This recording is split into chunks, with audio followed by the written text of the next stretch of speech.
Fala galera, eu me chamo Arlene e você está no canal Vasco Meu Mundo. No giro de hoje falarei sobre o nome preferido da diretoria para ser o novo técnico do Vasco. Falarei também sobre o futuro do Payet no clube, sobre a sobrevida que Capaz pode ganhar com a saída de Carille e sobre a possível venda do Ryan na próxima janela. Então não sai daí que vou rodar a vinheta e venho com as notícias quentinhas do nosso gigante para você. Roda a vinheta.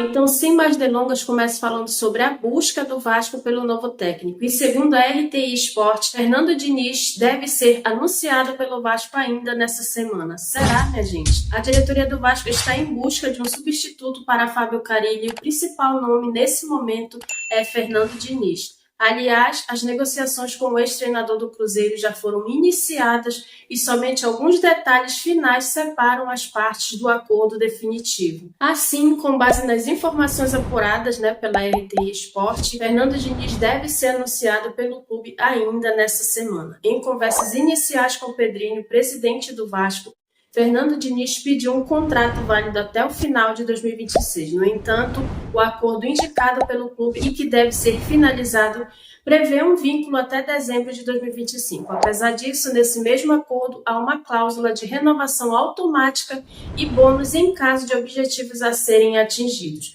O principal foco do Vasco nessa temporada é uma participação positiva na Copa Sul-Americana. Assim, se Fernando Diniz conseguir levar a equipe ao título continental, o seu contrato deverá ser renovado automaticamente e passará a ser válido até dezembro de 2026. Do mesmo modo, também estão incluídos bônus por vaga na próxima edição da Copa Libertadores pela posição no Campeonato Brasileiro. Um outro ponto importante diz respeito à comissão técnica. Fernando Diniz tem ao seu lado profissionais com os quais já está acostumado a trabalhar.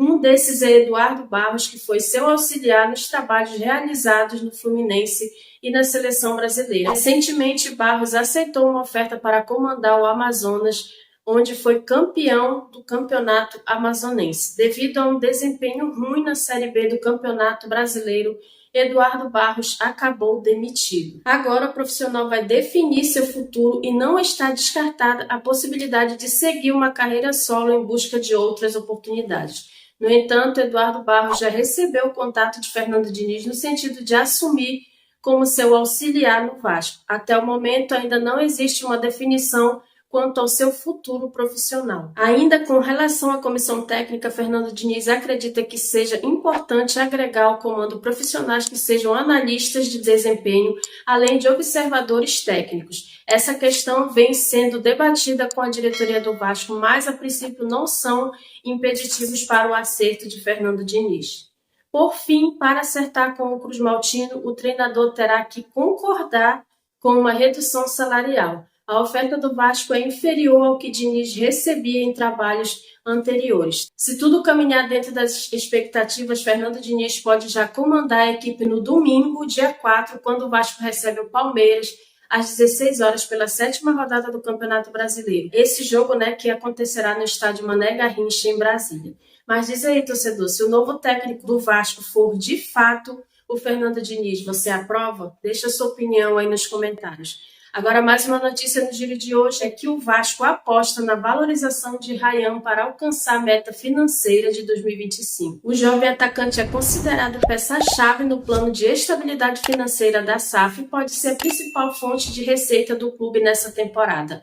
Em 2024, a consultoria Álvares e Marçal, contratada para auxiliar na reestruturação financeira do Vasco, recomendou a venda de Ryan como uma das iniciativas de melhoria operacional, estimando uma arrecadação de 40 milhões em 2 cenários possíveis. Um com muito controle e outro com controle.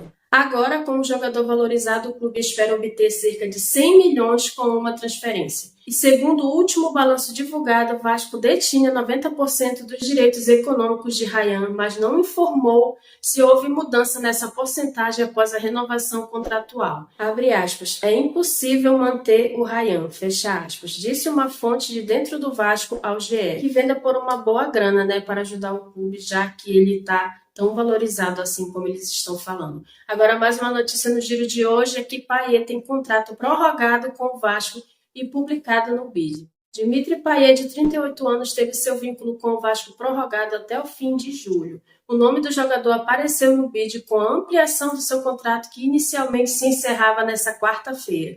O francês chegou ao Vasco no meio de 2023 e assinou contrato com o Vasco até abril da temporada atual. Em relação ao seu futuro, a tendência é que o veterano não renove seu vínculo e deixe o Vasco antes de dezembro. A passagem de Payet pelo Vasco é cercada de altos e baixos. O atleta teve momentos de muito destaque técnico, mas nunca conseguiu se firmar como titular. No total, Payet entrou em campo em 75 jogos, anotou 7 gols e deu 13 assistências. Pelo visto, é o que tudo indica, Payet não deve renovar com o Vasco mesmo, como eu falei anteriormente.